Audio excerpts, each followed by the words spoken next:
Pemirsa Taman Mini Indonesia Indah (TMII) di Jakarta Timur tetap buka saat libur Tahun Baru 2022. Pengunjung yang boleh masuk adalah yang sudah membeli tiket H-1 kunjungan secara online.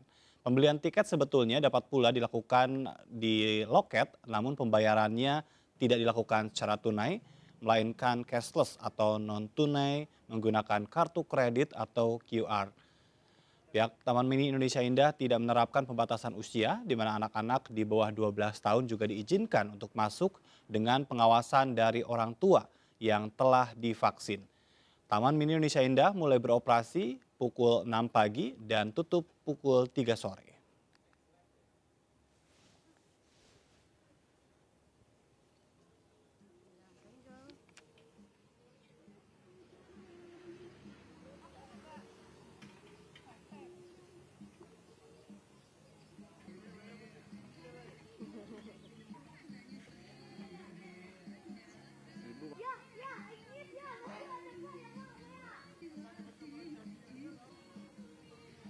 Di libur tahun baru ini, pemirsa, pemerintah DKI Jakarta masih membatasi sejumlah lokasi wisata, termasuk juga jam operasionalnya. Lalu bagaimana dengan kawasan Kota Tua di Jakarta Barat?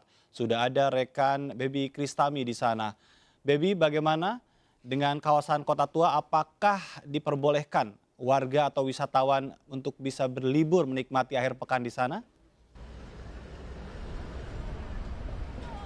Ya, selamat sore Aja dan juga pemirsa. Memang di momen pergantian tahun kali ini 2022 berbeda dengan 2 tahun sebelumnya sebelum pandemi, di mana Kota Tua ini menjadi primadona untuk menjadi destinasi wisata untuk meluangkan waktu libur masyarakat ataupun warga di sekitaran ibu kota Jakarta. Namun pada kali ini di tanggal 31 Desember 2021 dan tanggal 1 hari ini 1 Januari 2022 memang pihak dari Dinas Pariwisata dan Ekonomi Kreatif DKI Jakarta membuat surat keputusan, yaitu berdasarkan surat keputusan nomor 789 tahun 2021, di mana adanya larangan bagi warga untuk mengunjungi kota wisata Kota Tua, di mana di Taman Fathahillah ini ditutup untuk umum. Namun untuk museum yang berada di area Kota Tua yang ada di dalam ataupun di luar, seperti Museum Wayang, Museum Keramik, Museum Sejarah, Museum Bank Indonesia, Museum Mandiri, dan juga Museum 3D Art, ini masih dibuka untuk umum. Namun memang untuk jam operasionalnya ini dibatasi hanya dari jam 9 pagi sampai dengan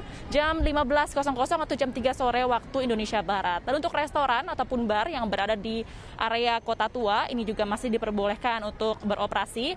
Namun di pukul 21 ataupun jam 9 malam waktu Indonesia Barat diharuskan sudah close bill, sehingga pukul 10 malam ini area restoran sudah diharuskan steril atau sudah tutup begitu. Dan juga kami juga melihat di sini pantauan, meski begitu warga masih mengunjungi area wisata Kota Tua untuk menikmati libur Natal dan Tahun Baru, di mana di pinggir jalan, di area-area jalanan seperti salah satunya tempat saya melaporkan saat ini, yaitu di depan Museum Bank Indonesia, masih terpantau warga ramai bersama dengan kerabat dan juga keluarga ini menikmati liburannya di sekitaran area Kota Tua. Kami melihat untuk protokol kesehatan ini warga memakai masker, namun untuk physical distancing rasanya belum cukup disiplin untuk diterapkan. Ajat. Baik, tadi disampaikan bahwa hanya Taman Fathahillah saja yang ditutup ya. Lalu bagaimana dengan petugas, apakah ada di sekitaran taman tersebut atau bagaimana penjagaannya? Ya, untuk penjagaan ini dijaga cukup ketat oleh Dinas Perhubungan dan juga Satpol PP. Ada sekitaran 300 personel yang bersiaga di sekitaran area Kota Tua. Ini untuk menghimbau juga jika adanya protokol kesehatan yang tidak diterapkan oleh warga yang berkunjung ke area wisata Kota Tua.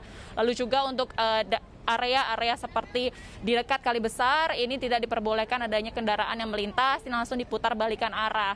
Dan selain itu kami melihat juga ini ada sekitaran 4 unit mobil Satpol PP yang bersiaga di sekitaran area Kota Tua untuk nantinya juga dengan pengeras suara ini terus menghimbau agar warga tetap menjaga protokol kesehatan dan tidak masuk ke area Museum Fathahillah. Ajat. Baik, jika hari ini ditutup, apakah besok juga demikian atau besok justru dibuka, Baby? Iya, dimulai besok tanggal 2 Januari 2022 untuk museum ataupun juga wisata Taman Fathahillah ini diperbolehkan dibuka untuk umum sejak pagi, nantinya dibuka pada pukul 8 pagi waktu Indonesia Barat. Dan memang untuk mengingat mengenai peraturan untuk penjagaan di wisata Kota Tua ini memang sudah dilakukan sejak tanggal 20 Desember hingga tanggal 1 Januari 2022, di mana memang adanya pengetatan seperti diharuskan untuk masuk dengan peduli lindungi, lalu juga tidak diperbolehkan lebih dari 75% kapasitas pengunjung di dalam area wisata Kota Tua, lalu juga untuk operasional museum ini juga sudah dibatasi, yaitu dari jam 9 sampai dengan jam 3 sore ini sudah dimulai dari tanggal 24 Desember dan hari ini adalah hari terakhir. Besok rencananya dapat beroperasi secara normal kembali, Ajat. Baik, Baby, mungkin ada sebagian warga yang belum begitu mengetahui apa sih sebetulnya daya tarik dari Kota Tua selain mengunjungi museum wayang, museum keramik, dan juga ada museum Bank Mandiri di sana ya. Apa menariknya untuk berwisata di sana? Mungkin ada sebagian wisatawan dari luar kota yang sedang berada di Jakarta. Iya, Ajat, menariknya memang tadi kami sempat berbincang dengan beberapa pengunjung ataupun juga warga sekitar. Ternyata memang lebih banyak mereka adalah yang tinggal di sekitaran area Jakarta, baik Jakarta Barat ataupun Jakarta Utara, yang dimana lokasinya tidak jauh dengan Kota Tua. Dan mereka mengatakan bahwa walaupun ditutup itu tidak masalah karena mereka masih bisa untuk bersuah foto bersama dengan keluarganya. Di sini juga banyak ikon-ikon gedung bersejarah di area Kota Tua, yang dimana mereka bisa menikmati sore hari dan juga libur mereka di area wisata Kota Tua. Selain itu juga harga yang murah meriah, tidak memerlukan biaya untuk berkunjung dan menikmati area wisata Kota Tua di sini. Itu adalah dua alasan utama mengapa mereka tetap mau untuk meluangkan libur akhir pekan ataupun juga libur Natal dan Tahun Baru di destinasi wisata Kota Tua. Ajat.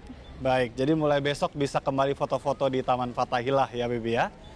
Baik, terima kasih Baby Kristami melaporkan langsung dari kawasan Kota Tua, Jakarta Barat. Baby, selamat bertugas kembali. Dan pemirsa, kita beralih ke informasi dari mancanegara, di mana pertunjukan cahaya dan kembang api memeriahkan Tahun Baru di Australia pada Jumat malam pukul 20 waktu Indonesia bagian Barat, meskipun ada lonjakan kasus COVID-19.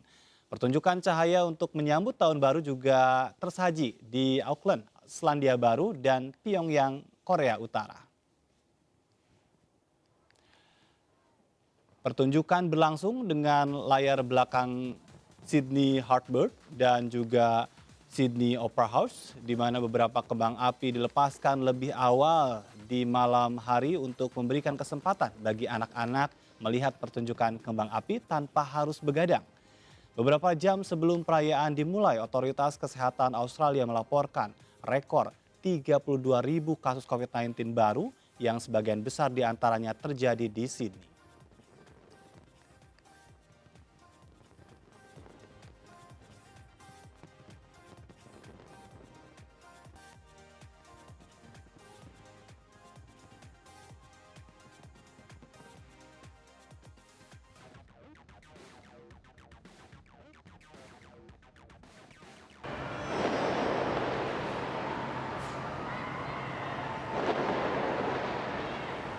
Pertunjukan cahaya juga digelar untuk menyambut Tahun Baru di Auckland, Selandia Baru. Acara dibuat setelah pemerintah sempat sebelumnya melihat penyebaran komunitas varian Omicron. Warga diizinkan untuk berkumpul merayakan malam Tahun Baru usai status COVID-19 di kota ini diturunkan dari merah ke level orange. Ini merupakan pertama kalinya Selandia Baru mengizinkan masyarakatnya untuk bisa berkumpul sejak Agustus lalu. Di bawah status orange, tempat-tempat seperti bar, restoran, dan juga kafe tidak lagi dibatasi kapasitasnya.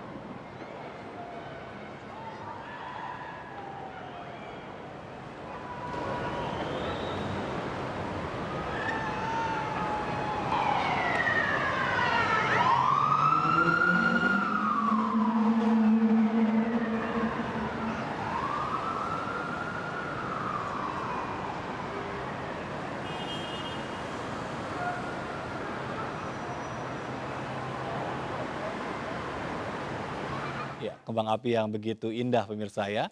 Pergantian tahun baru di Eropa juga diwarnai dengan pesta kembang api di mana perayaan dilakukan di tengah pembatasan sosial menyusul naiknya kasus COVID-19.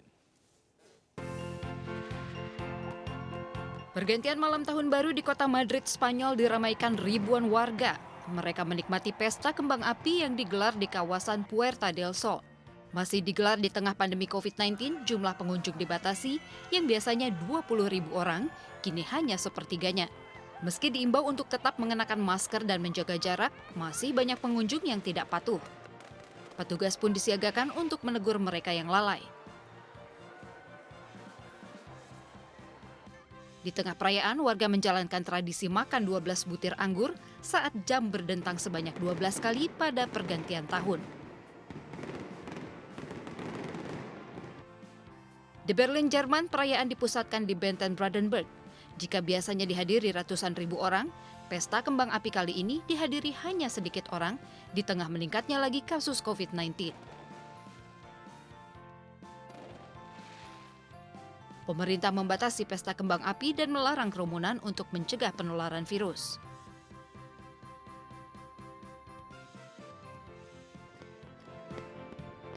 Di Athena, Yunani, pesta kembang api digelar di kawasan kuil kuno Akropolis, menampilkan pemandangan spektakuler yang memanjakan mata pengunjung.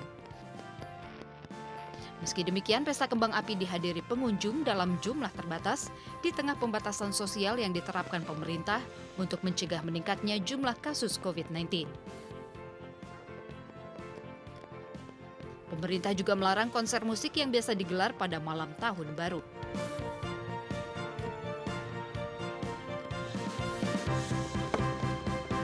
Berikutnya pesta kembang api juga digelar di Uni Emirat Arab. Bahkan acara ini mengantongi 2 rekor dunia.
Indonesia akan kembali menghadapi tim Thailand nanti malam. Bagaimana peluangnya? Kami akan segera kembali dengan informasinya. Tetaplah di MNC News.